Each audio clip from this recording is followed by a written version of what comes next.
Two of my really good friends and I played a game when we were kids. I guess it may seem a little twisted to some people, but I guess kids don't really care about these sorts of things. It was called the grave game.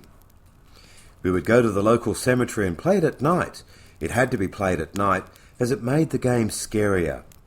The rules were simple. More than 2 people had to play. The finder closes their eyes and counts to 30. The hiders run and hide behind a gravestone. The players who are hiding have to call out the name on the gravestone, and the finder has to find them by locating that grave. If the finder asks for a clue, the hiders have to say the name on a nearby gravestone.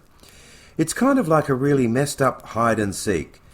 One very cold and foggy night, we entered the cemetery to play the grave game. This was the perfect night for the grave game. The ground was covered in a slow-moving thick mist, covered by dead grass. Cobwebs moved along the cemetery gates, giving a floating effect in the low winds. My friend Bobby closed his eyes and started to count. There were only 3 of us playing at night, me, my friends Bobby and Jane. Jane and I ran through the cemetery picking a gravestone with the name Henry Colton. 30 seconds, name, yelled Bobby. Henry Colton, Jane and I yelled from afar. Bobby started to move along the cemetery aisles. Jane and I were giggling behind Henry Colton's gravestone. We were freezing cold, but we really didn't care. We were having so much fun. I could see something strange moving through the cemetery in front of us. It was bright. It looked like a woman wearing a long dress. She was covered in a bright white light. It was blinding to look at. I tapped Jane's shoulder and pointed at the woman. We both stared at her as she walked slowly through the cemetery before quickly vanishing. I don't need to tell you we were shocked at what we just saw.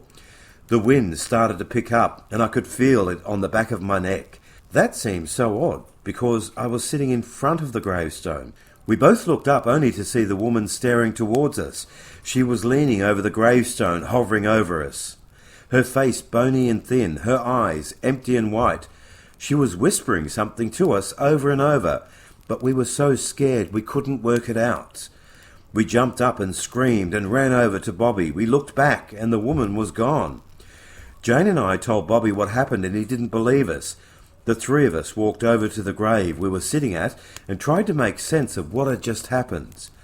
I looked down at the grave and then realised what the woman was saying. "Get off my husband's grave." The grave read, Henry Colton, loving husband of Mary Colton. That was Mary Colton we saw, and she was not happy that we were sitting at her husband's grave. We never played that game again. In a way, I'm kind of glad this happened because it really changed us for the better. All 3 of us are still friends and hang out all the time. But one thing we'll never do again is play the grave game. Ever again.